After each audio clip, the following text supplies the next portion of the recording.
Surprised is कि कितना casually Shahrukh Khan को गद्दार बोल दिया। मैं इन्हें गद्दार इसलिए कह रहा हूं कि इनके पास जो भी है आज भारत का दिया हुआ है। उस शाहरुख खान को गद्दार बोल दिया। अब सोचो एक एवरीडे एवरेज मुसलमान को क्या क्या नहीं बोला जाता होगा। वो मन्नत के बाहर थूक देगा ना तो उसकी नीलामी में 2 लाख निकलेंगे। साले एंटी नेशनल, खा लिए तूने पैसे, कांग्रेसी, लेफ्टिस्ट, लिब्रांडू।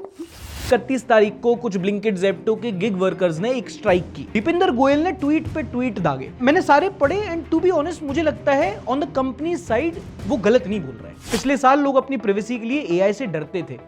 अब जिस चीज से डरते थे वो इस साल की शुरुआत में हो रहा है। पहले तो फोटो लीक होती थी, अब तो जनरेट हो जाती है। एंड एज यूजुअल जब लिमिटेशंस क्रॉस होती हैं तो सबसे पहली विक्टिम होती है महिलाएं। एंजल के पता आखिरी शब्द क्या थे? I am not a Chinese, I am an Indian. North east identity के बहुत सारे लोग हैं जो बहुत टाइम से परेशान है इस चीज को लेके, उसके खिलाफ प्रोटेस्ट किया और कई सारे लोग तो प्रोटेस्ट करते करते रो दिए। We are not Indian. और मैं कई बार कहता हूँ डिस्क्रिमिनेशन ना एक कीड़ा होता है, ये एक बार आपके अंदर आ गया कुछ ना कुछ खाएगा। आप उस देश की आयरनी के बारे में क्या ही कहोगे जहां सबसे साफ शहर में लोग गंदा पानी पी के मर गए। जब वहां के जो एमएलए हैं कैलाश विजयवर्गीय, उनसे पूछा गया कि भैया गंदा पानी पी के मर गए लोग आपके इलाके में, तो बोले फोकट प्रश्न मत पूछो। नहीं फोकट नहीं, ये तो मैं तो वहां होकर आया हूँ। क्या घंटा हो गया है? बट मंत्री जी ह्यूमर मी अ मोमेंट, अगर ये फोकट था तो इंपॉर्टेंट सवाल क्या पूछने आपसे फिर? क्या डोरेमोन के पास कोई ऐसा गैजेट नहीं है जिससे नोबिता डायरेक्टली सुजुका पटा ले? क्या इजरायली, यहूदी ही यदुवंशी हैं? फाइनली आप इतना बताइए GTA 6 कब आएगा?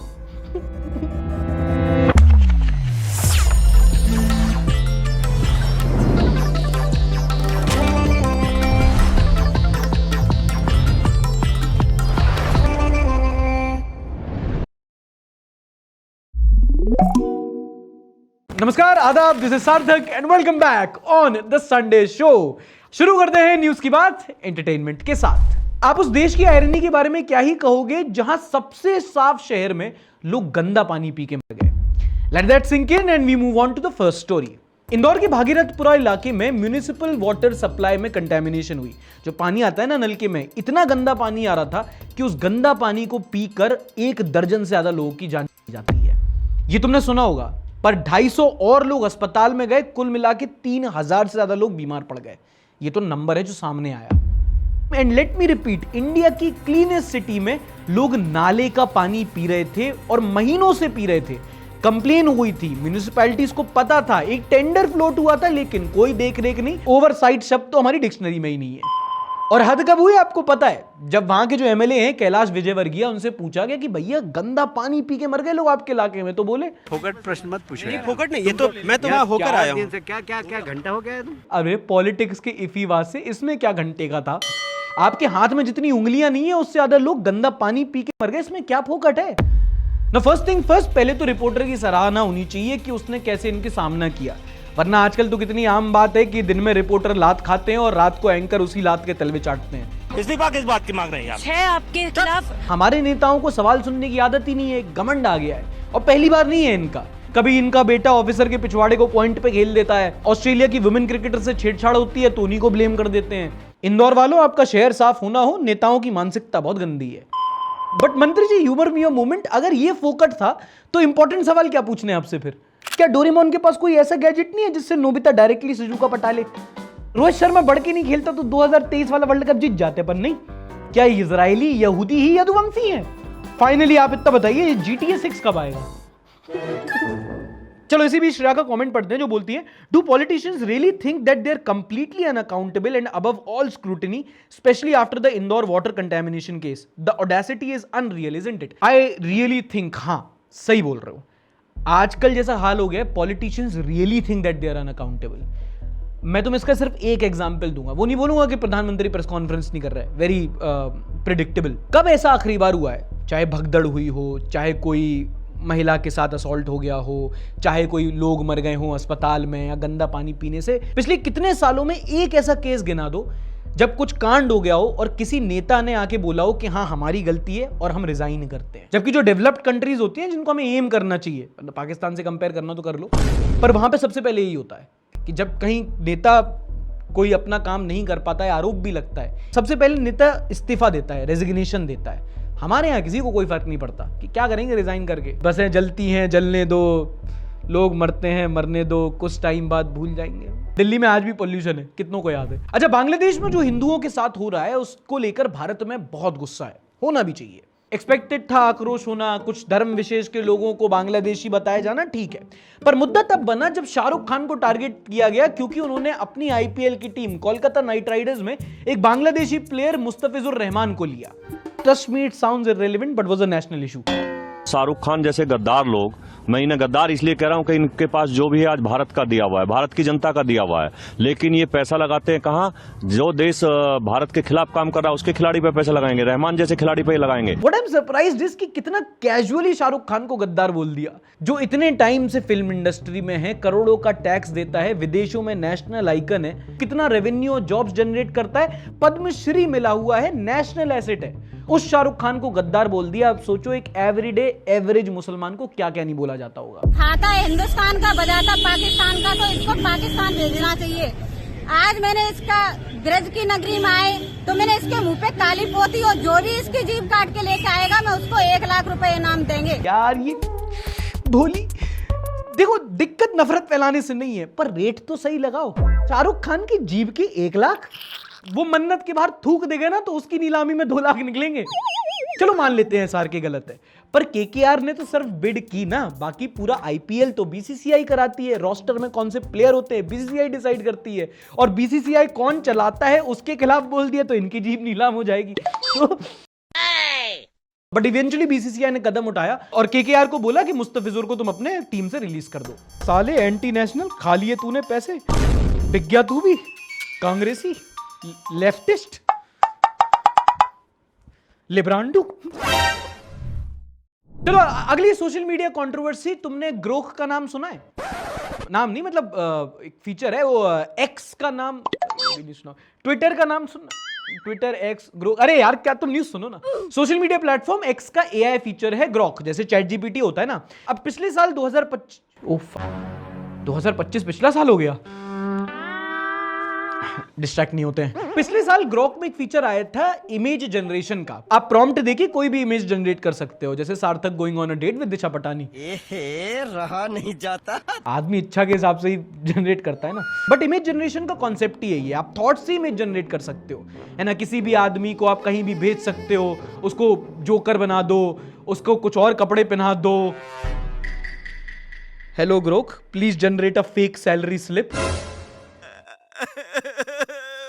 अब लोग कहते हैं कि एआई से कुछ भी करा देते हो, पर ऐसा अभी प्रैक्टिकली पॉसिबल नहीं होता, क्योंकि यूजुअली जो एआईज होते हैं उनके कुछ एथिकल लिमिटेशन होते हैं। आप कुछ डाल के देखो, मना कर देगा।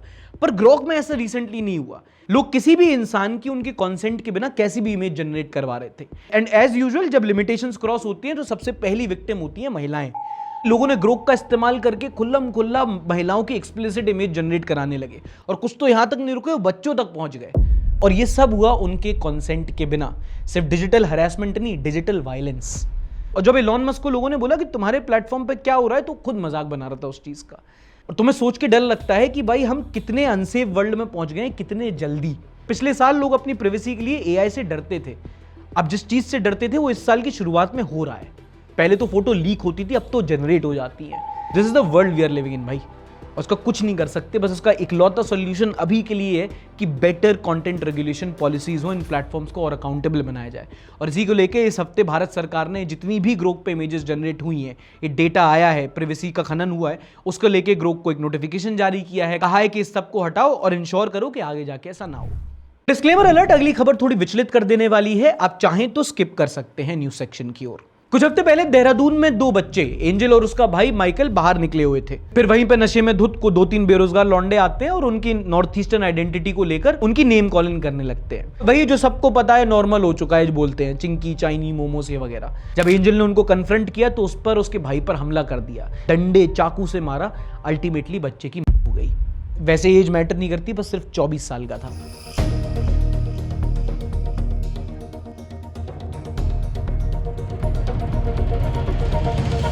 नॉर्थ ईस्ट आइडेंटिटी के बहुत सारे लोग हैं जो बहुत टाइम से परेशान है इस चीज को लेके, उसके खिलाफ प्रोटेस्ट किया और कई सारे लोग तो प्रोटेस्ट करते करते रो दिए। We are not Chinky, man. We are not Chinky. I know. Angel के पता आखिरी शब्द क्या थे?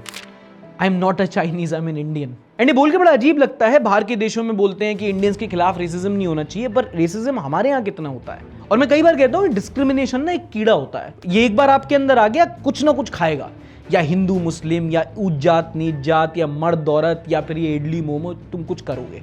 खैर अभी शेयर बाजार वाले सेगमेंट में इसके बारे में और बात करते हैं। But to the brothers and sisters of north east, I know बहुत परेशान होते हो आप लोग, एंड आपको यहाँ पे ना एक बात बोल देता हूँ और कोई नहीं बोलेगा, आप लोग ना कन्वेंशनली बहुत ब्यूटीफुल होते हो, तो जो लोग आपको चिढ़ाते हैं ना, it is insecurity disguised as hate, ये जलते हैं। कभी नोटिस करना, जो आपको चिंकी मोमोज बुलाता है ना, एक बार उनकी शक्ल देखना, उनकी खुद की पर्सनैलिटी ऐसी होती है, ऐसा लगता है स्प्रिंग रोल के ऊपर मंचूरियन रख दिया हो। कुछ टाइम से सोच रहा हूँ यार, इतनी सारी न्यूज़ हो जाती है ना, एक एपिसोड में नहीं बता पाऊंगा, मुझे दूसरा एपिसोड स्टार्ट करना पड़ेगा। तो अगर तुम चाहते हो कि एक संडे शो के अलावा एक मिड वीक एपिसोड भी किया जाए जिसमें बाकी सारे टॉपिक्स हम कवर कर पाएं थोड़े डिटेल में, तो कमेंट सेक्शन में बताना एक बार। साल के आखिरी दिन 31 तारीख को कुछ ब्लिंकिट ज़ेप्टो के गिग वर्कर्स ने एक स्ट्राइक की। उनकी डिमांड्स थी कुछ इस प्रकार, पहला तो ये जो 10 मिनट डिलीवरी का प्रॉमिस किया जाता है कस्टमर को, इसको रोका जाए, उसकी वजह से डिलीवरी पार्टनर्स पे प्रेशर होता है वो जल्दी डिलीवर करें, तो थोड़ा सेफ्टी रिस्क है। दूसरा है उनको फ्लक्चुएटिंग कमीशन बेस्ड नहीं बल्कि एक फिक्स्ड सैलरी दी जाए। तीसरा है उनको कुछ सोशल सिक्योरिटी फंड, इंश्योरेंस, ये वाले सोशल सिक्योरिटी बेनिफिट्स दिए जाएं जैसे नौकरी वालों को मिलते हैं, और कंपनी द्वारा इंश्योर किया जाए कि उनको बेटर वर्क कंडीशंस मिले। कई सारे नेताओं ने, इन्फ्लुएंसर्स ने इनकी मांगों को सपोर्ट भी किया। जोमैटो, स्विगी, ब्लिंकिट, ज़ेप्टो, इन जैसी एप्स पर काम करने वाले लोग स्ट्राइक पर जा रहे हैं, और ये स्ट्राइक पर जा रहे हैं अपने राइट्स की डिमांड करने के लिए। मैं सोच रहा हूँ इस विषय पे और भी काम करूंगा। आप लोग सूरज चांद सितारे थोड़ी मांग रहे हो। तो मैं चाहूंगा दोस्तों कि हम सभी लोग 31 दिसंबर के इस एक दिन इन सारी एप्स को बॉयकॉट करें। बट उसके बाद जो हुआ वो थोड़ा अनएक्सपेक्टेड था। ब्लिंकिट और जोमैटो जिस कंपनी के अंडर आते हैं इटर्नल, उसके फाउंडर दीपेंद्र गोयल, जिनको शार्क टैंक पे भी देखा है तुमने, वो सामने आए और उन्होंने बोला कि ये स्ट्राइक बिल्कुल गलत है, हम एज अ कंपनी अपने डिलीवरी पार्टनर्स के लिए सारी सुविधाएं दे रहे हैं। और स्ट्राइक व्राइक इन लोग की फेल हो गई, 75 लाख एकदम रिकॉर्ड ऑर्डर डिलीवर हुए हैं उसी दिन। बस कुछ इक्का दुक्का मिसक्रिएंट्स थे जो गुंडागर्दी करके काम खराब कर रहे थे। And here I would like to disagree with Dipendra.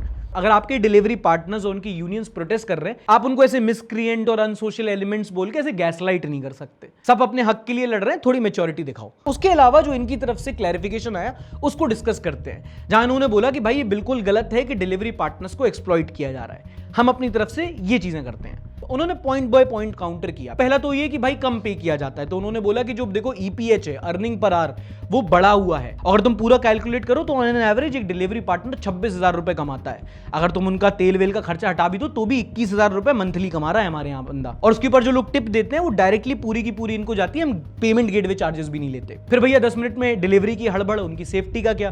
तो उसने बोला कि 10 मिनट में डिलीवरी इसलिए नहीं क्योंकि डिलीवरी पार्टनर को जल्दी गाड़ी चलाने के लिए बोलते हैं, बल्कि जो हमारे स्टोर्स हैं वो 200 या 300 मीटर के डिस्टेंस पे होते हैं, 2 मिनट के अंदर ऑर्डर पैक हो जाता है और ऑन एवरेज 8 मिनट में डिलीवर करना होता है। तो ये सिस्टम ऐसा डिजाइन किया गया है कि 10 मिनट में डिलीवरी पॉसिबल है, क्योंकि हर एड्रेस के कुछ ही 100 मीटर के अंदर इनके डार्क स्टोर्स बने हुए हैं। फिर बोले हम वेलफेयर बेनिफिट्स भी देते हैं। कुल मिला के कंपनी 100 करोड़ के इंश्योरेंस कवरेज देती है। दीपेंद्र गोयल ने ट्वीट पे ट्वीट दागे, मैंने सारे पढ़े, एंड टू बी ऑनेस्ट मुझे लगता है ऑन द कंपनी साइड वो गलत नहीं बोल रहे हैं। हाँ, अगर आप इंडियन वर्कर्स को यूरोपियन स्टैंडर्ड से कंपेयर करोगे, वहां के जो मिनिमम वेजेस होते हैं, उनके जो सोशल सिक्योरिटी होते हैं, तो पक्का आपको लगेगा कि यहां पे गलत हो रहा है। And this is my personal opinion. Blinkit ने पैसा छोड़ो, मुझे कूपन कोड भी नहीं दिया, आजकल बताना पड़ता है। बट अगर तुम प्रैक्टिकली सोचोगे, इंडिया की गिग इकोनॉमी में जहां पर 1 यूरो से कम 50-60 रुपए की ऑर्डर वैल्यू होती है, वहां पे इतना ही मिलता है, इतना ही मिल पाएगा। गिग एक जॉब नहीं है। गिग को गिग इसलिए बोला जाता है क्योंकि पार्ट टाइम वर्क है। इस टाइम पे जो अनएम्प्लॉयमेंट की हालत है, गिग इकोनॉमी ना हो तो कितने लोग सड़क पे आ जाएं। और लेबर मार्केट का तुमने बाकी अनऑर्गेनाइज सेक्टर देखा है तो उससे तो बेटर ही है। अब एज अ गिग कंपनी वो इंश्योरेंस दे रहे हैं, पीएफ वगैरह थोड़ी देने लगेंगे। दुनिया ट्विटर पे नहीं चलती दोस्त। एक ट्वीट मैंने पढ़ा था जो बोलता है कि if we start expecting from a politicians 10% of what we are expecting from Deepinder Goyal, we would become a super power. ये बिल्कुल सही बात है। हमारे देश में अनएम्प्लॉयमेंट इतना ज्यादा है, एम्प्लॉयमेंट रेट बढ़ाने पे लोग सवाल क्यों नहीं कर रहे हैं? क्योंकि जो फॉर्मल एम्प्लॉयमेंट सेक्टर है उसकी इतनी खराब हालत है कि उड़ीसा में जब 200 होमगार्ड की पोस्ट की निकलती है ना वैकेंसी, तो 8,000 लोग अप्लाई करने बैठते हैं। और इसी वजह से कम रुपए में भी काम करने को, पर आदमी काम करने को रेडी होता है। एक पर्सनल स्टोरी बताता हूँ। इसी हफ्ते अर्बन कंपनी से एक भैया आए थे, पंखा ठीक कर रहे थे, तो बता रहे थे कि भैया आपको क्या बताएं, ये लोग कितने भी पैसे कम कर लेंगे ना, फिर भी लोग आएंगे इनके पास काम करने के लिए, क्योंकि भरमार पड़ी है।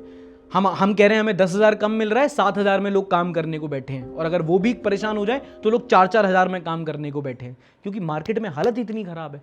वर्ल्ड न्यूज की बात करें तो इस हफ्ते की सबसे बड़ी न्यूज थी जब यूएस ने वेनेजुएला पे हमला कर दिया। एयरफोर्स रातों रात कैपिटल में घुसी और उनके प्रेसिडेंट मदुरो को उनकी वाइफ सहित अरेस्ट करके देश के बाहर ले गए। वेनेजुएला ने कुछ ही घंटों के अंदर नेशनल इमरजेंसी डिक्लेयर कर दी। वेनेजुएला के पास है बहुत तगड़े ऑयल रिजर्व्स, 33% कुछ, और यूएस बदनाम है, जहां जहां तेल होता है वहां वहां इन्वेड कर देता है। तुम रात को पूड़ी तलो, डोनाल्ड ट्रंप दावत पे आएगा। कुछ सालों पहले इराक में भी इन्होंने यही किया था। उनके ऑयल रिजर्व पे कब्जा जमाना था तो बोल दिया कि वो अपना एक न्यूक्लियर प्रोग्राम डेवलप कर रहे हैं, जाया सद्दाम को एग्जीक्यूट कर दिया। बाद में जाके उनके जब पेपर लीक हुए तो पता चला ऐसा कुछ नहीं था, सब एक कॉन्स्पिरेसी थी ताकि इराक को अल्टीमेटली इन्वेड किया जा सके। तो यहाँ यूएस ने वेनेजुएला पे कर दिया, सऊदी, येमेन, चाइना, ताइवान। बड़ा देश छोटे देश को बुली करता है और शास्त्रों में इसी को जियोपॉलिटिक्स कहा गया है। And now time for the important news of the week. Singer मामले में एक अपडेट है। दिल्ली हाई कोर्ट ने उन्हें बेल दी थी, जिसके बाद बहुत ज्यादा प्रोटेस्ट हुआ और अब सुप्रीम कोर्ट ने दिल्ली हाई कोर्ट के डिसीजन पर स्टे लगा दिया है। सुप्रीम कोर्ट ने नोट किया कि एक तो ये पब्लिक ऑफिस में और दूसरा इन पर पॉक्सो का केस लगा है, माइनर बच्ची है, उसको आप इग्नोर नहीं कर सकते, हम इनको बेल नहीं दे सकते। And now if you think this is positive news, I have more. तुम्हारी डाइट ठीक हुई हो या ना हो, सुप्रीम कोर्ट का रेजोल्यूशन है, अपनी इमेज ठीक करनी है।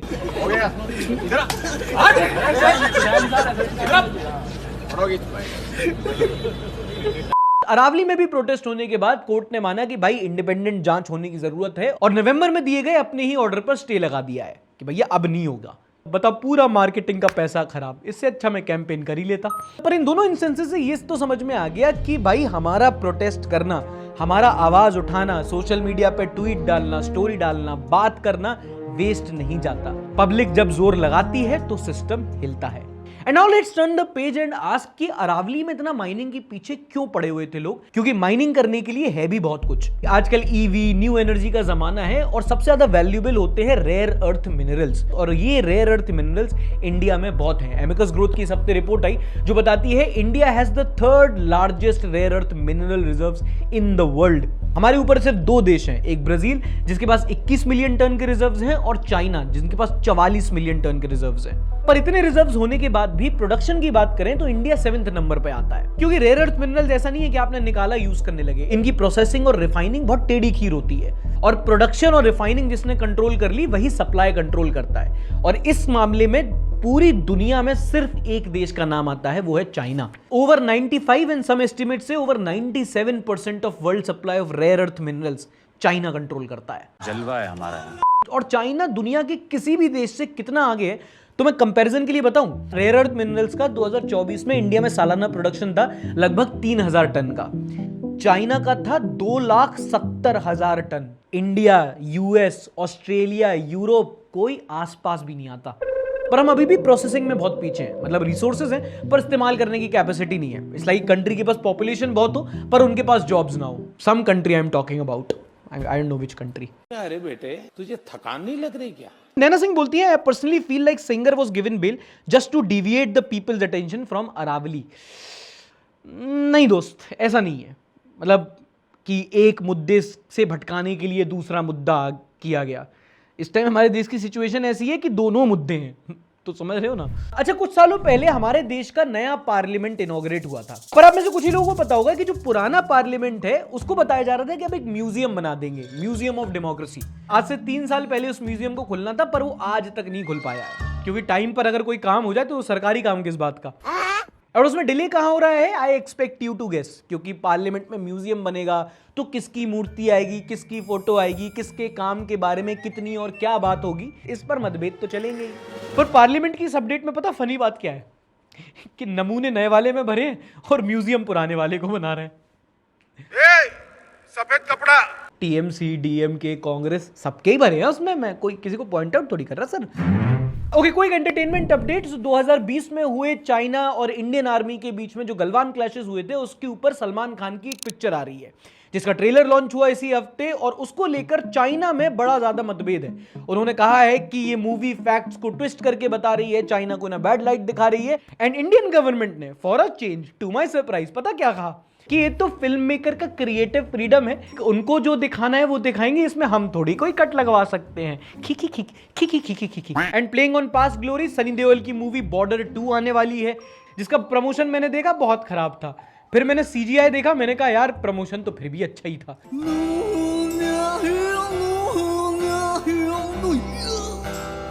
ये 200-300 करोड़ का बजट बताते हैं और 200-300 के ग्राफिक्स नहीं लगते इनके। तुम्हें जैसी मूवी बनानी है वैसी बनाओ, जो बोलना है वो बोलो, पर संदेश से आते हैं का रीमिक्स खराब किया, अपनी पर्सनल हो जाएगी। आपको याद होगा पुष्पा 2 के प्रमोशन के टाइम पे भगदड़ हो गई थी, कुछ लोग हो गई थी, अल्लू अर्जुन के खिलाफ केस चला था। अब उसमें लेटेस्ट अपडेट ये है कि पुलिस ने फाइनली चार्जशीट फाइल कर दी है, जिसमें 23 लोगों का नाम सामने आया है, जिसमें अल्लू अर्जुन भी हैं। पुष्पा नाम सुन के फ्लावर समझे क्या? फट के फ्लावर हो गया। अगली खबर है स्पोर्ट्स से। सेंट्रल गवर्नमेंट की एक नई स्कीम है टारगेट ओलंपिक पोडियम स्कीम, जिसके तहत बेसिकली जो इमर्जिंग टैलेंट्स हैं, जो अच्छे एथलीट्स हैं, जो देश को मेडल्स दिला सकते हैं, उनमें इतना कैलिबर है, उनको फंड करेगी सरकार। अच्छा इंफ्रास्ट्रक्चर, कोचेस, ट्रेनिंग फैसिलिटीज और 50,000 रुपया। पर आजकल ये काफी ज्यादा कंट्रोवर्सीज में है, क्योंकि लोगों का कहना है कि कई सारे ऐसे डिजर्विंग एथलीट्स थे जिनका इसकी लिस्ट में नाम नहीं रखा गया है। फॉर एग्जाम्पल शूटर सुरुचि फोगाट और सम्राट राणा को इंक्लूड नहीं किया गया है, जबकि इन्होंने वर्ल्ड स्टेज पे हाल ही में इंडिया के लिए मेडल्स जीते हैं। इनफैक्ट बॉक्सर्स मीनाक्षी हुडा और जैस्मीन लंबोडिया का भी नाम नहीं है इसमें। ऑनेस्टली बताना, इन चारों में से कितनों के नाम तुमने सुने थे? नहीं सुने थे ना? क्रिकेट टीम के 11 प्लेयर्स का नाम बताओ, 15 बता देंगे। इसीलिए मेडल नहीं आते दोस्तों। बात तो सही है।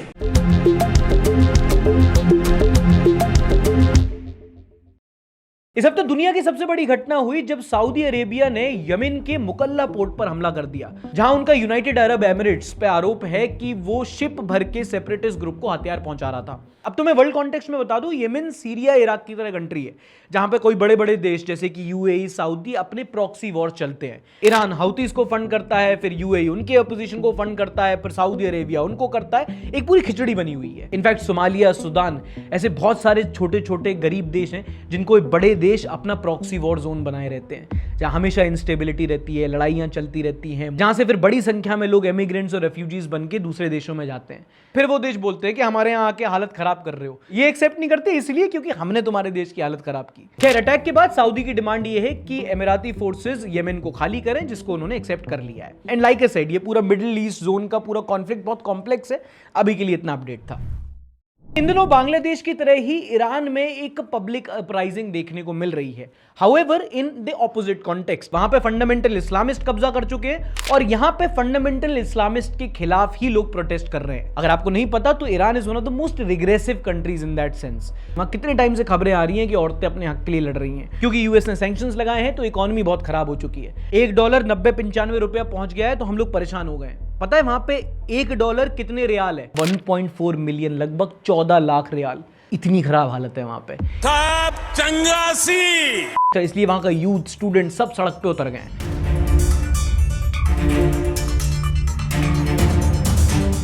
और उनको अब रिफॉर्म नहीं चाहिए। वो कह रहे हैं कि मुल्लास को हटाओ सरकार से। और ये कोई once in a lifetime वाला मोमेंट नहीं है।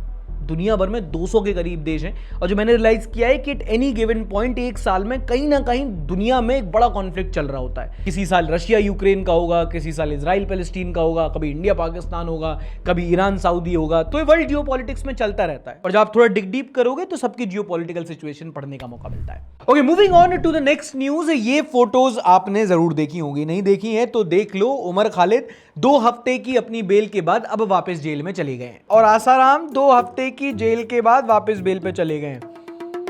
वरना तेरे को डर नहीं लगता?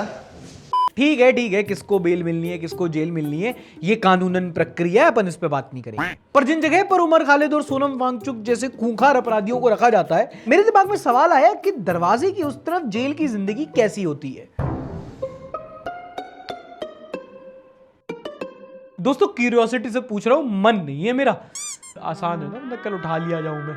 अब हम में से बहुत ही कम ऐसे लोग होंगे जिन्होंने जेल को अंदर से देखा है। हम में से ज्यादातर लोग जेल के सिर्फ 2 मतलब समझते हैं, या तो वो बॉलीवुड मूवीज में दिखाया गया सेट या पारिवारिक जीवन।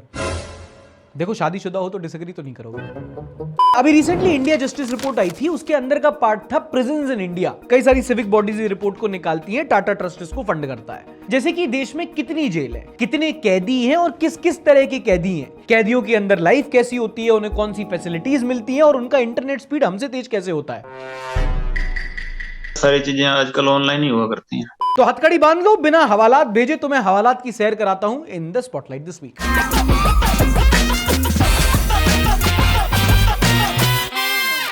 अब इस सेगमेंट में तुम्हें बताऊंगा पूरे जेल का सार। तुमने एक शो देखा होगा FIR, बचपन में आता था, बहुत बढ़िया शो था इसका।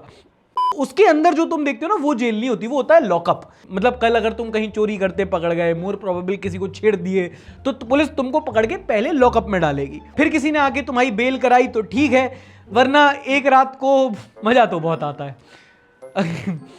ये मत पूछना मुझे कैसे पता। जेल अलग अलग लेवल पर अलग अलग तरह की होती है, बट मोस्टली 3 कैटेगरी होती है। एक सब लेवल, एक डिस्ट्रिक्ट लेवल और एक सेंट्रल लेवल जेल।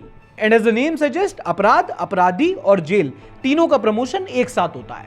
अगर कोई पेटी क्राइम है, कोई छोटा मोटा क्रिमिनल है, तो उसको सब या फिर डिस्ट्रिक्ट जेल में डालेंगे। लेकिन जो सेलिब्रिटी कैदी है, अमृतपाल सिंह, सुकेश चंद्रशेखर, लॉरेंस बिश्नोई, उनको सेंट्रल जेल में रखा जाता है। वो वहीं अपना कारावास काटते हैं और वहीं से वीडियो कॉल। अब अगर मैं आपसे बोलूं कि यार जेल में कैदियों की हालत बड़ी खराब होती है, उनको अच्छे से खाना नहीं मिलता, अच्छे से ट्रीट नहीं किया जाता, उनकी मेंटल हेल्थ बहुत खराब होती है, तो तुम बोलोगे अबे हैं तो क्रिमिनल बिल्लू सांडा, जाने दो। 10 अक्टूबर रात के 10 बजे बल्लू तुम्हारी जेल से फरार। अब यहाँ पे बताऊंगा तो चौंकना मत कि जेल के अंदर कैदियों का लाइफस्टाइल एक बहुत बोर्डिंग स्कूल की तरह होता है। सुबह 6 बजे उठो, प्रेयर करो, फिर अटेंडेंस होगी, फिर नाश्ते के बाद जिसका जो काम है वो करो, फिर अपने सेल में वापस आ जाओ। कोई खेती करता है, कोई कारपेंट्री करता है, कोई किचन का काम करता है, कोई सफाई करता है, एंड सो ऑन। और तुम्हें अगर विश्वास नहीं हो रहा तो जाके देख लो। And it is not as boring as it sounds, because social beings हैं तो कैदियों की भी अपनी कम्युनिटी फॉस्टर की जाती है। कभी अंदर वो लोग क्रिकेट खेल लेते हैं, कभी किसी आर्टिस्ट को बुला लिया, कभी किसी मोटिवेशनल स्पीकर को बुला लिया, वरना स्टैंड अप के लिए आजकल कॉमेडियन भी अंदर ही मिल जाते हैं। ऐसे याद है वो न्यूज, हरिद्वार जेल में रामलीला ऑर्गेनाइज हुई थी, 2 कैदी वानर सेना बन के भाग गए थे। बट एक मेजर कंसर्न जो आजकल उभर के आ रही है वो है जेल्स का हाई ऑक्यूपेंसी रेट। इस समय भारत में करीब 1300 जेल्स हैं, जिनमें 6 लाख कैदी बंद हैं, जबकि उनकी जो टोटल कैपेसिटी है वो सिर्फ 5 लाख कैदियों की है। अब क्राइम भले ही बढ़ गया हो, पर क्रिमिनल्स को रखने की जगह तो लिमिटेड है, तो जो ऑक्यूपेंसी रेट है वो जितने स्पीड से बढ़ रहा है, उतनी स्पीड से जेल की रेट नहीं बढ़ रही, if that make sense. 176 jail ऐसी हैं जहां कैपेसिटी से दोगुने कैदी हैं, और 12 बड़ी जेल ऐसी हैं जहां ऑक्यूपेंसी रेट 400% के बाहर चला गया है। मोर क्रिमिनल्स देन द पार्लियामेंट। अच्छा, तो यहां पे पॉइंट आउट कराना जरूरी है कि कोई नॉर्मल रेसिडेंट या रेसिडेंस फेलोशिप नहीं है, ये जेल है। यहां पे क्राइम अक्यूज लोग रह रहे हैं, जिनको मैनेज करने के लिए ना सिर्फ जगह बल्कि लोग भी कम है। जो जेल्स हैं वो 30% से अंडर स्टाफ्ड है। वैसे इंपॉर्टेंट तो नहीं है, बट बता दूं कि टैक्स पेयर को प्रति कैदी 121 रुपया खर्च होता है। Now, contrary to other developed countries, India में फीमेल इनमेट्स की जो संख्या है वो बहुत कम है। अगर आप अमूमन 100 कैदी उठाओगे तो उनमें से 95 मर्द होंगे, 5 औरत होंगी। हालांकि फीमेल इनमेट्स तेजी से बढ़ रहे हैं, जो एक कंसर्निंग बात है, बताता हूं क्यों। बट मेरे ख्याल से जो सबसे प्रॉब्लमैटिक आंकड़ा है वो है अंडर ट्रायल प्रिजनर्स का। हर 4 में से 3 कैदी ऐसे हैं जो अंडर ट्रायल हैं, मतलब उनका अभी अपराध साबित ही नहीं हुआ है। उमर खालिद, स्टैन स्वामी, सोनम वांगचुक और भी कई सारे एंटी नेशनल्स। और चाहे आप इनके सपोर्ट में हो, इनके विरोध में हो, पर ये तो मानोगे कि ये फेमस नाम है, इसलिए इनकी हम बात कर पा रहे हैं। इनके जैसे ऐसे हजारों लाखों इनमेट्स हैं जिनको आज तक फेयर ट्रायल ही नहीं मिला, वो बस अंदर पड़े हैं। When the process becomes the punishment। ये तो सही नहीं है। और वो राज्य जहां सबसे ज्यादा अंडर ट्रायल कैदी हैं वो है स्टेट ऑफ उत्तर प्रदेश। पूरे देश में जितने अंडर ट्रायल कैदी हैं उनका 22% सिर्फ यूपी में है। उसके बाद जिनका नाम आता है वो है बिहार और फिर महाराष्ट्र। अब ऐसा है क्यों? इतने सारे कैदी बिना ट्रायल के जेल में क्यों बंद हैं? अब यहाँ एक प्रॉब्लम से दूसरी प्रॉब्लम निकलेगी। उसका रीजन है जुडिशियल बैकलॉग। देश की अदालतों में 5 करोड़ पेंडिंग केसेस हैं। 5 करोड़, इतनी कई देशों की आबादी नहीं होती। फिर एक और प्रॉब्लम आती है बेल हर्डल का। आपने कई बार सुना होगा कि यार वो रात को उसने एक्सीडेंट किया मीरजादे ने और सुबह तक उसकी बेल हो गई, पर वो प्रिविलेज कुछ ही लोगों के पास होता है। जब आपके पास एक वकील का एक्सेस हो, उसको देने के लिए, उसकी बेल के देने के लिए पैसे हो, पर ये कुछ 15% केसेस में होता है। वरना ऐसे कितने सारे केसेस हैं जहां आदमी बेगुनाह है पर उसके पास बेल के देने के लिए पैसे ही नहीं है, वकील के लिए पैसे नहीं है, कोर्ट में उसकी तारीख नहीं आ रही, पड़े रहो अंदर। फिर एक और रीजन जो बताया गया वो है पेटी क्राइम ट्रैप्स। कई सारे ऐसे हैं जो छोटे मोटे बेलेबल ऑफेंस के लिए भी अंदर है, और इससे जो प्रॉब्लम पनपती है वो क्लासिक 80s की अमिताभ बच्चन मूवी स्क्रिप्ट है। एक छोटा मोटा क्रिमिनल जेल में जाता है, बेल नहीं कर पाता है, फंस जाता है, वहां उसे कोई बड़ी क्रिमिनल गैंग रंगा बिल्ला से उसकी मुलाकात होती है और फिर वो काले कामों में लग जाता है। जाओ पहले उस आदमी का साइन लेके आओ जिसने मेरे हाथ पे ये लिख दिया था। And I am very sure आप में से कई लोगों को फर्क नहीं पड़ता, बट थोड़ी सी यहाँ पे एम्पैथी रखना, क्योंकि भले ही जेल में कैदी क्यों ना हो, पर उनकी भी डिग्निटी ऑफ लाइफ है, उनके भी कुछ फंडामेंटल राइट्स हैं, और जब वो ऐसी स्थिति में रहते हैं तो उनको हेल्थ कंडीशन होती है। 5000 ऐसे कैदी हैं जो मेंटली इल बताए जाते हैं, और ये नंबर बहुत अंडर रिपोर्टेड है। और वो लोग जिनको आप कहते हो ये सोसाइटी का माहौल खराब कर रहे हैं, उनको उठा के आप जेल में डाल देते हो, तो जो जेल का माहौल है वो और खराब होता है। इसी वजह से जो कस्टोडियल डेथ्स हैं वो भी बहुत होती हैं। कभी internal gang war, male ego, jail के अंदर तुमने देखा नहीं है, पर हर रात वहां टेस्टोस्टेरोन का नाच होता है। And now coming back to the point of women inmates, जो हजारों महिला कैदी बंद हैं उनको बेटर जेल्स चाहिए। कई सारी ऐसी होती हैं जो प्रेग्नेंट होती हैं, जेल में बच्चा हो जाता है, इनको और ज्यादा रिस्क रहता है कई सारे ऐसे फैक्टर्स का जो मैं नहीं बता सकता यहाँ पे खुल के। खासकर कहावतों में आपने जरूर सुना होगा कि जेल की चक्की पिसवाएंगे, चक्की पीसिंग एंड पीसिंग। पर जो जेल के अंदर काम होता है ना, सिर्फ चक्की पीसने का भी नहीं होता, और भी कई सारे काम होते हैं। कुछ लेबर के काम होते हैं, कुछ वहां से हैंडलूम बनवाए जाते हैं। जेल के अंदर कैदियों से प्रोडक्टिविटी निकालने की कोशिश होती है, और ये सिर्फ कन्विक्टेड इनमेट से होती है ना। जो अंडर ट्रायल है उससे आप काम नहीं करा सकते लीगली। हालांकि कई बार रिपोर्ट किया गया है कि जो जेल के अंदर कैदी काम करते हैं उनको मिनिमम वेज नहीं मिलता, मतलब जेल में रह रहे व्यक्ति को इंसाफ नहीं मिलता। सोच रहे हो किस लेवल पे आयरॉनिक है ये। तो ओवरऑल जेल के अंदर की कहानी ऐसी होती है कि टॉक्सिक कंडीशंस होती हैं, रहते रहते पागल हो सकता है, और चाह के भी बंदा बाहर नहीं निकल सकता। जेल और इश्क में कुछ तो सिमिलैरिटीज होती हैं दोस्तों। ना प्रॉब्लम्स मैंने गिना दी, सॉल्यूशन क्या है वो भी रिपोर्ट में बताया गया। पहला तो है डीकंजेशन ड्राइव्स, मतलब जो छोटे मोटे अपराध हैं उन पे बेल दे दी जाए, जो बड़े बड़े अपराध हैं उन्हें पैरोल तो मिली जा रही है। और फिर एक जुडिशियल बूस्ट की जरूरत है, जजेस की वैकेंसी फिल की जाए ताकि जल्दी जल्दी केसेस को सॉल्व किया जा सके, और वुमेन स्पेसिफिक जेल्स और बढ़ाई जाए। जितने कैदियों को हो सके स्टेट एक लीगल हेल्प दे, कैदियों के रिहैब पे फोकस किया जाए, और कई सारी ओवरसाइट और बताई गई है। फिर जो जेल स्टाफ है उसको थोड़ा और ट्रेन किया जाए, थोड़ी हेल्थ केयर डेफिसिट को भरा जाए। अभी 200 कैदियों पे एक डॉक्टर होता है, और मेंटल हेल्थ की तो तुम बात ही छोड़ दो। अभी आपको जानकर हैरानी नहीं होनी चाहिए कि जेल के अंदर भी डिस्क्रिमिनेशन होता है, कास्ट बेस्ड डिस्क्रिमिनेशन होता है। इसकी वजह से अंदर लड़ाइयां बहुत होती हैं, जिसकी वजह से कस्टोडियल, एक प्रॉब्लम को सॉल्व करोगे दूसरी अपने आप सॉल्व होती है। फिर कई सारे लोगों का कहना है कि थोड़ा बजट और बढ़ाया जाए। 100 रुपए पर कैदी पर खर्च होगा तो क्या ही खाना खाएगा, और कई सारे स्टेट्स तो ऐसे हैं जो 100 रुपए भी नहीं देते, तो थोड़ा सा बजट बढ़ाने की जरूरत है। बट रिपोर्ट पढ़ के मुझे काफी डेजा वू हुआ। बेसिकली जेल्स में भीड़ बहुत है, डॉक्टर्स नहीं है, मेंटल हेल्थ प्रॉब्लम्स बढ़ रही है, कास्ट बेस्ड डिस्क्रिमिनेशन हो रहा है, बेगुनाह भी सफर कर रहे हैं। जेल की हालत, देश की हालत same same But different, but still same. ये सारी प्रॉब्लम्स जैसे जैसे सोसाइटी में इंप्रूव होंगी वैसी वैसी जेल में भी इंप्रूव हो जाएंगी। इस बात का कोई भी सेंस नहीं बनता, कहीं तथ्यों में नहीं लिखा। I just wanted to end things on a positive note.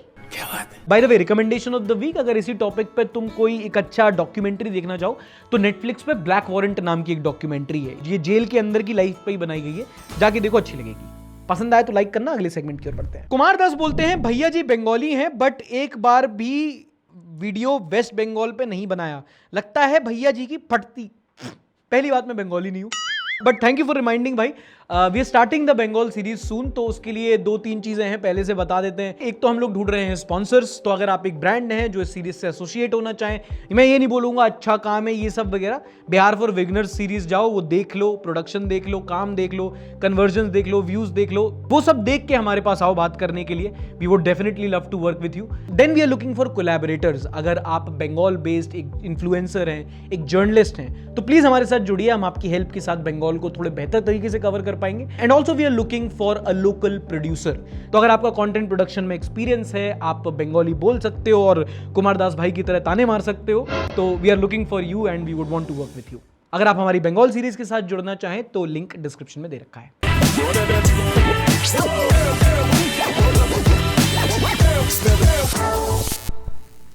ये वीडियो देख रहे हो, ये महाराष्ट्र का एक किसान है। 2 साल पहले खेती अच्छी नहीं हुई, फसल बर्बाद हो गई, तो 1 लाख का लोन मांगने के लिए वो बैंक के पास गया। बैंक ने बोला कोलैटरल लेके आओ, जायदाद दिखाओ, गारंटर लेके आओ। उसने कहा मालिक ये सब तो नहीं है, तो बैंक ने लोन नहीं दिया। उसने जाके एक साहूकार से लोन लिया 1 लाख रुपए का, और वो 1 लाख का लोन चुकाते चुकाते उसे अपनी किडनी बेचनी पड़ गई, और फिर भी लोन नहीं चुका। क्योंकि पता वो 1 लाख का लोन बढ़कर के कितना हो गया था, ब्याज पर 1 लाख का लोन लिया और वो बढ़ते बढ़ते बढ़ते 74 लाख रुपए का हो गया, 74 टाइम्स। बहुत सारे इन्फ्लुएंसर जैसे नितिन जोशी, उन्होंने उस पर आवाज उठाई, और ये वन ऑफ केस नहीं है। ऐसे बहुत सारे केसेस सामने आते हैं जहां गरीब व्यक्ति जिसको लोन की पैसे की जरूरत होती है वो जाके एक पर्सनल लेंडर किसी साहूकार से लोन लेता है जो उसको ब्याज पे पैसा देता है। और इनका जो ब्याज का इंटरेस्ट रेट होता है, अगर आप कहीं बैंक में जाओगे तो 10% 12% सालाना लगता है, ये 15% महीने का लेते हैं। और लोगों को इतनी जरूरत होती है कि वो उसको उठाते हैं। अल्टीमेटली जो मूलधन होता है उससे ज्यादा ब्याज हो जाता है और कभी कभी ब्याज चुकाते चुकाते ऐसी हालत हो जाती है कि लोगों को अपनी किडनी बेचनी पड़ जाती है। एक रियलिटी ऑफ इंडिया ये भी है। एक वीडियो जो हमारे रेडिट पे बहुत वायरल हुई वो दिखाता हूँ। So after we cleaned and collected 17 huge bags of trash and we were waiting for the e-Swachh vehicle for trash pickup, this gentleman parks his car 5 inches away from our pile of trash. This man flung the plastic bag onto the street, into the freshly cleaned curb that we just cleaned. मैं हमेशा कहता हूँ कि हमारे देश में civic sense ना होना प्रॉब्लम नहीं है, सिविक सेंस ना होने का घमंड होना वो प्रॉब्लम है। और ऐसा भी नहीं है गरीब अनपढ़ अनप्रिविलेज्ड वही इंसान गंदगी फैलाता है। पढ़े लिखे लोग तुम्हें दिखेंगे अपनी बड़ी बड़ी महंगी महंगी गाड़ियों से गंदगी फैलाते हुए। कितनी सारी ऐसी वीडियोस हमारे सामने आए और इनको कॉल आउट करो ना तो ऐसे बनेंगे कि अरे सब तो कर रहे हैं, हमें क्यों बोल रहे हो, तुम्हें इससे क्या लेना देना, you mind your own business. और उसी दौरान वहाँ पे एक एमसीजी की बाइक वाले भैया भी थे। आई आस्क्ड हिम, आप एमसीजी से हैं तो ये कूड़ा जो हम कलेक्ट कर रहे हैं इसको उठवाने में हेल्प कर दीजिए, आप हमें गाड़ी बुलवा दीजिए हमारे लिए एमसीजी से। सो ही गोज, मैं ड्यूटी पर नहीं हूँ, घर जा रहा हूँ, आपको किसने बोला यहाँ पे सफाई करने के लिए। और ये प्रॉब्लम तब सॉल्व होगी जब हम इसको एज अ सोसाइटी प्रॉब्लम मानना शुरू करेंगे। आप कचरा नहीं फेंक रहे हो अच्छी बात है, पर जब तक वो नहीं होगा कि दूसरा आपके डर से कचरा ना फेंके, अगर कि मैं फेंक दूं बगल वाला टोक देगा, तब तक नहीं सुधरेगा। क्योंकि लोग अभी बहुत इंप्यूनिटी से फेंकते हैं, अरे कौन ही देख रहा है, किसी को क्या ही फर्क पड़ रहा है। न्यू ईयर था, बहुत लोगों ने पार्टी की, देर रात दारू पी के घर पे गए। इसी बीच एक वीडियो वायरल होती है कोलकाता से, जहां पर एक लड़की देर रात को टिप्सी होके कैब से घर जाती है और कैब वाले के साथ वो बातें रिकॉर्ड होती हैं। I know you are drunk, beta. Uncle, how will I go back home? My mom. I will take you home. I will take you. আমি নিয়ে আসছি ওকে, আমি বাড়ি পৌঁছানোর 5 মিনিট আগে আপনাকে কল করে দেব, আপনি তখন করবেন, ঠিক আছে? Finally 2025 ended on a good note with kindness. Thanks Mr. Driver for being so kind to the girl. He called her beta. And Nithya ji कहती हैं he was a good person. But what if he was a bad person? People should act responsibly. And here I kind of agree and disagree with her. ये सही कह रही हैं, जिस देश में जिन हालातों में हम रह रहे हैं इंडिविजुअल को अपनी थोड़ी सेफ्टी का ध्यान रखना चाहिए। अब इसी हफ्ते गुड़गांव की खबर है, देर रात को एक लड़की ने गुड़गांव में लिफ्ट मांगी और जिनसे वो लिफ्ट मांगती है वही चलती सड़क पे उसका बलात्कार करते हैं। And I do understand your concern, पर ये माइंडसेट भी ना अपने आप में प्रॉब्लमैटिक है, क्योंकि इससे फिर सुधार की उम्मीद नहीं होती। जब इतनी हालत खराब रहती है ना तो हम एक विक्टिम ब्लेमिंग माइंडसेट में आ जाते हैं। वरना अगर आप कहीं बाकी सेफ जगह पे ट्रैवल करोगे तो ये बहुत नॉर्मल बात है। लोग कैसे भी कहीं भी कैब में ट्रैवल करते हैं, उनको कोई दिक्कत नहीं होती, क्योंकि वहां पे लॉ एंड ऑर्डर और पुलिसिंग पे इतना भरोसा होता है और होना भी चाहिए। क्योंकि वहां अगर कोई घटना होगी तो लोग जो क्रिमिनल है उसी को पकड़ेंगे, उसी को सुधारेंगे, विक्टिम को ब्लेम नहीं करेंगे। वरना अभी आप कह रहे हो कि लड़की को सोबर होना चाहिए था, कल आपका नेता उठ के कहेगा कि लड़की 11 बजे के बाद भारी क्यों निकली थी। हो क्या रहा है यहाँ पे, हम विक्टिम को बोल रहे हैं कि तुम अनसेफ एनवायरनमेंट में क्यों थी, बल्कि ये सोचने की बजाय वो एनवायरनमेंट सेफ क्यों नहीं था। सोच के देखो ना, सेफ्टी घड़ी को देख के थोड़ी मिलनी चाहिए। ओके, अगली बहुत सारी वायरल वीडियोस हैं, मैं एक साथ तुमको बताता हूं। सबसे ज्यादा वायरल हुई गाजियाबाद से ये वाली, जहां हिंदू रक्षा दल के कुछ लोग खुल्लम खुल्ला जाके लोगों को तलवार बांट रहे थे कि बांग्लादेश जैसी स्थिति ना हो इसलिए हम तुम्हें तलवार देते हैं घर में। ये अपनी बहन बेटी की सुरक्षा के लिए अगर बांग्लादेश जैसी स्थिति पैदा होती है तो मुल्लाओं को सुरक्षा है, विधर्मियों को अपनी सुरक्षा है। तो ये एक वर्ड प्ले बड़ा अच्छा हो गया है, क्योंकि अगर सीधा मुसलमान बोल देंगे तो भाई हेट स्पीच में आ जाएंगे, कोई केस कर सकता है। तो बड़ी स्लाइटली बड़ी कनिंगली विधर्मी जिहादी शब्द को यूज किया जाता है, पर किसके लिए यूज किया जा रहा है सबको पता होता है। डिफेंड फ्रॉम हुम is the question. They have more ideas than a marketing team of a company. और तुमसे हमें कौन बचाएगा? लड़कियों को तो जरूरत है हथियार की इस देश में सुरक्षित रहने के लिए, क्या पता इन्हीं पे इस्तेमाल करना पड़े। क्या क्या चल रहा है भाई इस देश में। So this doesn't come under promoting violence. भाई मत करो कमेंट, कल तुमको ही उठा के जेल में डाल देंगे वो। देखो, I don't blame their intent. जरूरत तो है लड़कियों को बचाने की कुछ पार्टी के उन एमएलए से जो उनके साथ दुष्कर्म करके उनके पिता और उनकी फैमिली को मरवा देते हैं। Now obviously the core gist of the news के लोगों को खुल्लम खुल्ला तलवारें बांटी जा रही हैं। इस प्रॉब्लमेटिक बात को जब लोगों ने उठाया तब कहीं जाके पुलिस हरकत में आई और इन लोग को अरेस्ट किया। अब जब बेल मिलेगी तो कुछ लोग माला डालने भी आएंगे। जब लोग जाके तलवारें बांटने लगे अपने आप को बचाने के लिए, तो लॉ एंड ऑर्डर पुलिस व्यवस्था पे मजाक नहीं है ये। अंग्रेजी में इसका एक शब्द होता है फ्रिंज। पर दोस्तों एक लौता इंस्टेंस नहीं है और ये देश के लिए कितना नुकसानदायक है तुम्हें अभी बताता हूं। तुम्हें ये नमूना याद है जो डंडा लेके वीडियो बनाता है कि भाई किसी ने अगर क्रिसमस विश भी कर दिया तो उसे मैं बहुत मारूंगा। ये वीडियो इंटरनेशनली वायरल हो गई। तुम्हें एक विदेशी का पोस्ट पढ़ के सुनाता हूं, शर्म आएगी। I carry 4 nails and a hammer. If anyone wishes me Merry Christmas, I will kill him and make him Jesus Christ. Remember that. Just think 1 million of these poo-eating savages have settled in the UK in last 5 years. Hindutva Indians are vile. किसी एक विदेशी ने गाली दी और दुनिया भर के लाखों विदेशियों ने उसको लाइक किया। अब जाके मार डंडा। इसकी हरकत से तुम हम सब बदनाम हुए और तुम्हें शर्म नहीं आ रही है तो तुम्हें शर्म आनी चाहिए। एक लौता इंस्टेंस नहीं और गिनाता हूं तुम्हें। किसी ने हमारे रेडिट पे पोस्ट शेयर किया कि सिर्फ एक हफ्ते में देश में केरला में एक छत्तीसगढ़ के मजदूर को पीटा गया, केरला में ही एक बंगाली मुस्लिम को बांग्लादेशी समझ के पीटा गया, जो कश्मीरी लोग शॉल बेच रहे थे उनको मारा पीटा गया, देहरादून में त्रिपुरा के बच्चे को मारा गया क्योंकि वो चाइनीज समझा गया, क्रिश्चियंस को कितना प्रताड़ित किया गया ये तो सबने देखा। And how can we forget Bareilly में एक लड़की बस अपने दोस्तों के साथ बर्थडे पार्टी सेलिब्रेट कर रही थी जब बजरंग दल के कुछ लोग आके उसके दोस्तों को मारते हैं, कहते हैं तो जिहादी है। अब ये बात उस शहर की उस गांव की न्यूज तक नहीं रही। आप अगर अपने किसी मुसलमान दोस्त के साथ किसी कैफे में बैठ के अगर 2 बातें कर रहे हो ना, कल कोई झुंड आके आपको असॉल्ट कर देगा क्योंकि वो कर सकता है। ये डेमोक्रेसी नहीं है, इसको कहते हैं मोबोक्रेसी। जिस बांग्लादेश के खिलाफ तुम प्रोटेस्ट कर रहे हो, एक महीने में तुम भी वही बांग्लादेश बनते जा रहे हो। और ये हमसे ज्यादा हमारे नेताओं और हमारी पुलिस के लिए शर्म की बात है, क्योंकि आप पे भरोसा करके हम टैक्स देते हैं और आपके भरोसे हम जाके पब्लिक स्पेसेस में बैठते हैं कि अगर कुछ गलत नहीं कर रहे हैं तो हमसे कोई कुछ थोड़ी कहेगा। चल रहा है पर न्यू इंडिया। और मैं कई बार कहता हूं ये मॉब मेंटालिटी रैशनल नहीं होती। बनारस में कुछ जापानीज टूरिस्ट घाट पे बैठे थे, लोगों ने अफवाह फैला दी कि क्रिश्चियन टोपी पहन के ये वहां पे गंदी हरकत कर रहे हैं, जाके पूरी भीड़ ने उन लोग को भगाया। जापानीज लोग जो अपनी पूरी दुनिया में अपनी सफाई और अपने सभ्य व्यवहार के लिए जाने जाते हैं, इन पे अश्लीलता फैलाने के लिए लोग कह रहे हैं जो खुद कच्चे में खड़े हैं, इल्जाम लगा रहे हैं कि ये हमारी नदी गंदी कर रहे हैं। अबे उनके यहाँ का नाला तुम्हारी नदी से साफ होता है? तो मुत्तु कृष्णन जी बोलते हैं Ganges is not just a river, it's the most sacred place for Hindus. If you show off with Santa caps and red juttis, you expect retaliation. Whoever it is, they should respect the culture of this land. ठीक है, तो फिर जो लोग जगन्नाथ की यात्रा निकाल रहे थे, दिवाली मना रहे थे, उन पे अंडे फेंके जा रहे थे जब कनाडा में, तो तुम्हें बुरा नहीं लगना चाहिए फिर, क्योंकि वो लोग भी तो अपने लैंड और कल्चर की रिस्पेक्ट करने को बोल रहे हैं। And then they cry when Indians are treated the same way elsewhere, you reap what you sow. ये ऐसा चलता रहा, चलने दो, तुम आवाज मत उठाओ, इंडियंस का नाम खराब होता रहेगा। मेरा विश्वास मत मानो, तुम्हारा कोई दोस्त हो जो इंडियन आइडेंटिटी लेके विदेश में रह रहा हो, उससे पूछ लेना। वैसे ही गंदगी की वजह से, वुमेन सेफ्टी की वजह से टूरिज्म इतना कम है। तुम्हें बुरा लगेगा सुन के, पर पता विदेशी लड़कियां क्या कमेंट करती हैं? Won't travel to India even if I get paid for it. सही बात है, क्योंकि कौन आएगा वहां पे जहां खुलेआम लोग तलवारें बांटते घूम रहे हैं एक दूसरे को। आपका नहीं पता दोस्तों, मेरा तो एक व्यू पॉइंट चेंज हो गया है। पहले अगर कोई मुझे बोलता था मैं देश छोड़ना चाहता हूं तो मैं उसको कन्विंस करता था कि अरे क्या दिक्कत है, अच्छी अपॉर्चुनिटी है, तुम्हें रुकना चाहिए, हम ही तो हैं, अगला जनरेशन हम ही बनाएंगे देश को। अब कोई बोलता है मैं देश छोड़ना चाहता हूं, मैं बोलता हूं कितनी जल्दी। अब कुछ ऐसी खबरें जो लगती भले ही फेक हो बट होती बिल्कुल रियल है।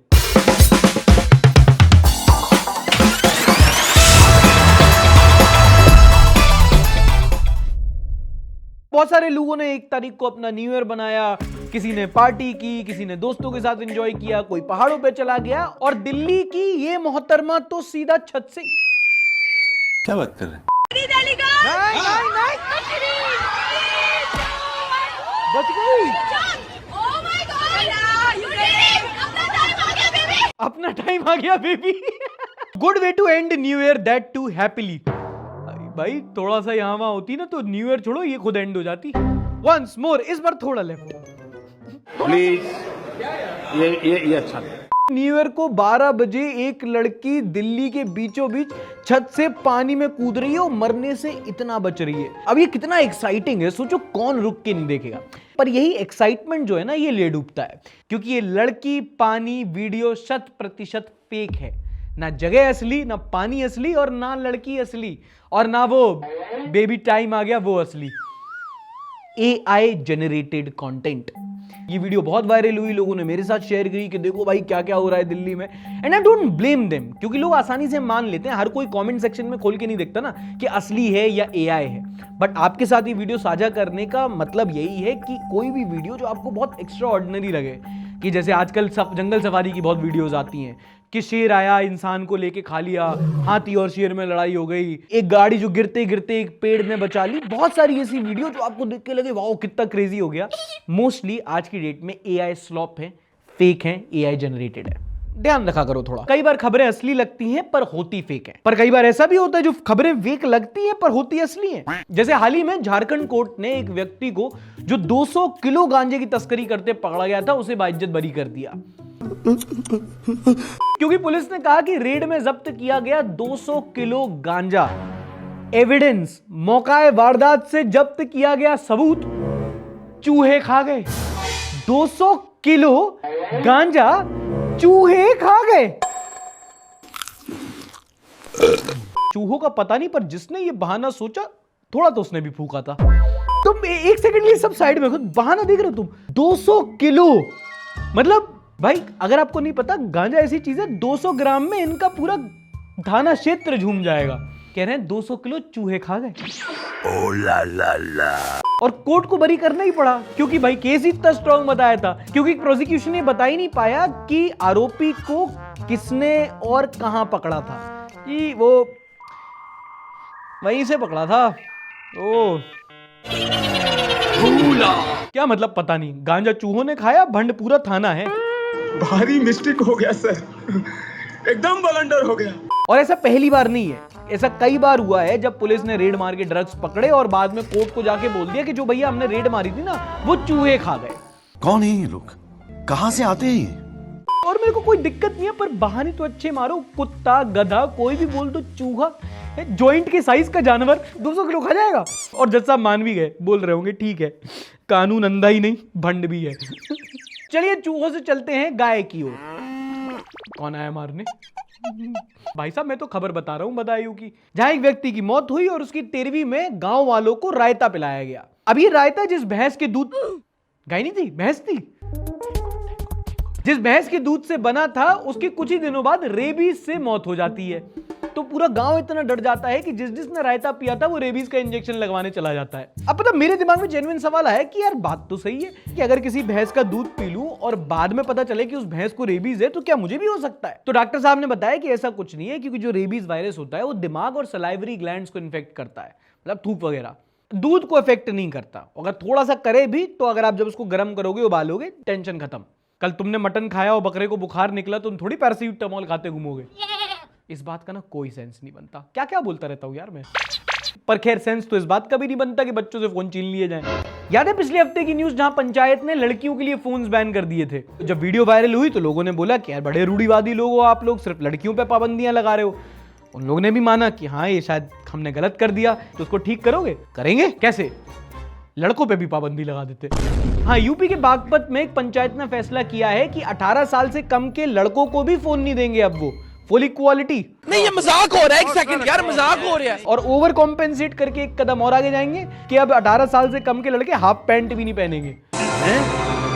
क्या? एक सेकंड, हाफ पैंट से क्या दिक्कत है? पैंट पहनो, कुर्ता पजामा पहनो, जो समाज का है उसे पहन के चलो। बाहर गली में जाते हैं, लड़की भी हैं, लड़के भी, माँ बहन सभी औरतें भी हैं, तो एक भद्दा प्रदर्शन है समाज के बीच में।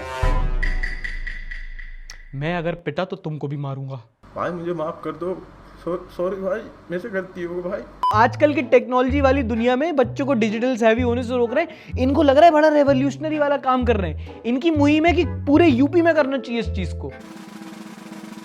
I agree. यूपी के लॉन्डो से फोन, इंटरनेट सब छीन लो। ये वैसे भी फिल्टर लगा के रील ही बना रहे हैं। चलो अब देखते हैं 2026 के सबसे पहले सबसे viral memes in the next segment. अच्छा ये भगवान क्या जुल्म है। में क्या जोड़ा कि 17 तो बधाई देना चाहता हूं कि रोमन गॉड जेनुस के नाम पर रोमन किंग सीजर के द्वारा स्टार्टेड, पोप ग्रेगरी द 13 के द्वारा 1582 में करेक्टेड और अंग्रेजों द्वारा 1752 में अंगीकृत इस अंग्रेजी नववर्ष के प्रथम दिन की आप सभी को बधाई। अबे इंसान के जीवन का उद्देश्य होता है सेलिब्रेट करना। जीवन क्या है? सेलिब्रेशन करने के बहाने ढूंढने का नाम ही तो जीवन है। हम तो नहीं मनाते, कुछ अलग नहीं हुआ है तो तुम जाओ, तुमसे कौन कह रहा है? 11:30 बजे बिस्तर पे सो जाया करो। 12 बजे हमारा मूड खराब मत करो, हम केक खा के दारू पी के नाच रहे हैं। बीजेपी का चार्ली कर, बीजेपी का हैप्पी न्यू ईयर। ये हैप्पी न्यू ईयर क्यों है? ये हरिप्रसाद न्यू ईयर क्यों नहीं है? बस बहुत हो गया, इससे ज्यादा नहीं। बढ़िया meme, good start to the new year. Do you agree? या चलो next. Veer Pahariya and AP Dhillon after concert. जिसके साथ तू लपक झपक कर रहा था वो मेरी गर्लफ्रेंड है। कोई मैं वर्ल्ड कप का मैच नहीं देख रहा था जिसे देखकर खुश हो जाऊंगा मैं, समझा? तो सर हम लोग एक्टिंग कर रहे थे। इतनी अच्छी एक्टिंग कैसे कर लेता है तू? भाई देखो, वीर पहाड़िया ने बहुत बोला कि यार ये तो सब एडिटेड है, लेकिन वो जो वीडियो के साथ जो रिएक्शन आ रहे थे, मुझे नहीं लगता कि ओरिजिनल उससे बेटर कोई दे पाएगा। तुम वहां एक बार नाच तो देते वीर भाई, इनका कोई नहीं देखता। तुम्हें कुछ नहीं करना था, जैसे ही तुम्हें लगे कि लाइमलाइट वहां जा रही है तुम ये करना शुरू कर देते।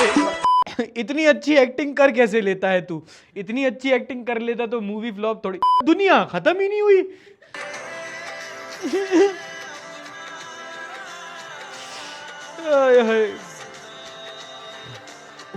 मुझे सबसे ज्यादा उम्मीद वाले, सबसे होपफुल वही लोग लगते हैं जब भी कोई होता है ना कि दुनिया खत्म होने की। जब 2012 में हुआ था कि दुनिया खत्म हुई, कितने लोग अपनी नौकरी वोकरी सब छोड़ के घूमने घामने निकल गए थे, सब बेच बाच के कि अब तो दुनिया खत्म है, मैं क्या लेना देना।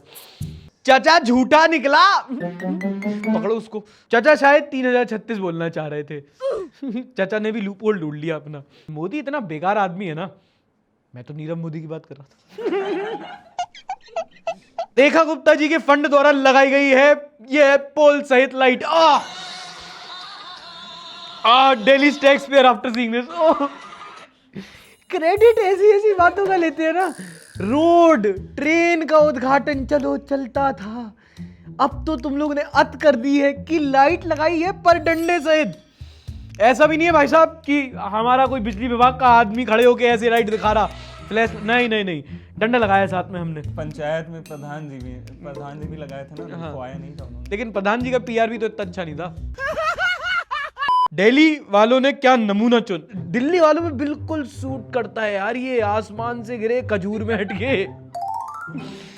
उनको अगर पता ही नहीं था, उनको लगाया केजरीवाल जा रहे हैं, रेखा गुप्ता आ रही है। पापा के सामने मोदी जी की बुराई कर दी। टोन नीचे करके बात कर, समझा कि नहीं? औकात में रहा करो।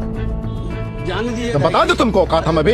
क्योंकि पापा ने कांग्रेस की सरकार देखी और तुमने ध्रुव राठी की वीडियो। ओ भाई साहब, ओ भाई शुभम सेठ भाई, यू हैव माय लाइक भाई, savage as fuck. Thank god मेरे पापा एजुकेटेड हैं, क्योंकि पापा ने कांग्रेस का जमाना देखा है। पूरा खानदान ही बीजेपी है। मुझे तो लगता है कि यार कभी अपने पापा से या फैमिली मेंबर से कांग्रेस बीजेपी के चक्कर में नहीं लड़ना चाहिए।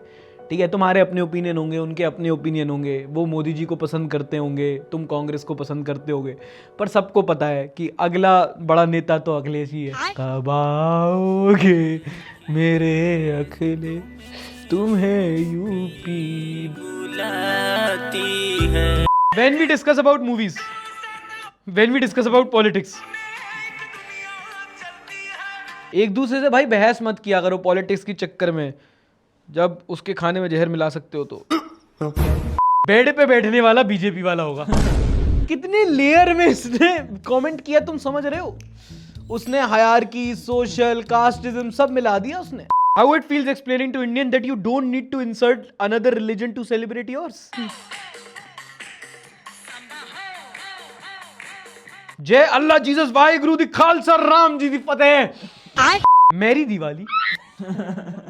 क्रिसमस मुबारक। क्रिसमस मुबारक। मैरी दिवाली मुबारक पे लॉक करते हैं। फिर यार वो आ जाएंगे, फिर यार सिख कम्युनिटी बोलेगी हमको तो इंक्लूड ही नहीं किया। मेरी दिवाली मुबारक फतेह। फतेह हर जगह वो थोड़ी ना सिख वाले यार जंग करने जा रहे होते हैं। वाहेगुरु दी मैं मेरी दिवाली दी फतेह। देखो सब अलग अलग मत मारना, एक एक करके। भाई मुझे नहीं चढ़ती। उसके बाद बीजेपी के नेता भी बीफ नॉर्थ ईस्ट में खुद गर्व से कहते हैं कि हम खाते हैं, और ये जो गौ हत्या पर बैन लगना चाहिए नॉर्थ ईस्ट में नहीं लगेगा, गोवा में नहीं लगेगा, बहुत सारे स्टेट्स में नहीं लगेगा। बहुत गजब जानकारी आप लोगों को रहती है, बताता हूँ। हमारे लिए कौन माता है? गाय माता है। ठीक, जो नॉर्थ ईस्ट में खाया जाता है वो गाय है क्या? नहीं जी, गाय नहीं है, उसका नाम है मिथुन। मिथुन तो देखो, मिथुन तो ये है, होमोसोपियंस है ना, ओरंगुटान नहीं है। होमोसोपियंस कौन सा सोप? भैया हम तो लक्स लगाते जी। गाय माता है, मतलब एक खास प्रजाति की गाय को खाना वहां पर अलाउड है। अब जैसे गाय माता है, जर्सी गाय माता नहीं है ना। तो जर्सी गाय माता नहीं है तो जर्सी गाय चाची है। ये कहना चाह रहे हैं खा सकते हैं, बस वो मिथुन को भी खा सकते हैं, बस इरेक्टस उसको भी खा सकते हैं, दिमाग को खा सकते हैं। हम होमो इरेक्टस हैं। जानवरों में भी जाति टूट। मिथुन चक्रवर्ती, अजय देवगन, सलमान खान।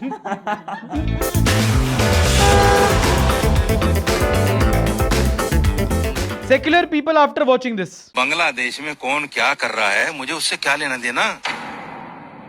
बांग्लादेश से आपको कोई लेना देना नहीं, तो आपको गजा फिलिस्तीन से क्यों लेना देना है? इंसानियत के नाते। मौलाना जी सीधा पकड़े गए, बिल्कुल डॉट। रिपोर्टर ने बिल्कुल ऐसा जो सवाल दागा है ना, नो एस्केप था वहीं पे उनका। Back then dads had 3-4 kids, now kids have 3-4 dads, climate change is crazy. ये क्या क्या शेयर करते हो तुम लोग मेरे रेडिट पे? तुम्हें ये नहीं लगता कि भाई दूसरे आदमी को 4 लोगों को बताना भी होती हैं बातें? एक्चुअली 4-5। चलो ये था इस हफ्ते का एपिसोड। कई लोग बोलते हैं भाई मीम्स थोड़े और लंबे करो, तो भाई पूरा मीम रिव्यू एपिसोड है वो मेंबर्स एक्सक्लूसिव हमारे चैनल पे अपलोडेड रहता है। स्पॉन्सर वैसे नहीं आते, तो थोड़ा बहुत हम मेंबर्स पे डिपेंड करते हैं। तो अगर आप चैनल को सपोर्ट करना चाहें, चैनल का एक्सक्लूसिव कंटेंट देखना चाहें, तो बस 59 रुपीज का एक छोटा सा मेंबरशिप फीस है, जिसके बाद आप चैनल के मेंबर्स बन सकते हो। Meme review episode, other exclusive content और मेरे साथ एक मंथली मीटिंग भी ज्वाइन कर सकते हो। लिंक डिस्क्रिप्शन और पिन कमेंट में दे रखा है। Membership is content plus your support. इसी के साथ ये एपिसोड खत्म होता है। पसंद आए तो लाइक करना, नहीं पसंद आए तो डिसलाइक भी कर सकते हो। कुछ मिस हो गया हो कमेंट सेक्शन में बताना। दोस्तों रिश्तेदारों के साथ ये वीडियो जरूर शेयर करना। मिलेंगे अगले हफ्ते, तब तक के लिए टाटा बाय बाय, शब बखैर, and don't forget to like, subscribe and share.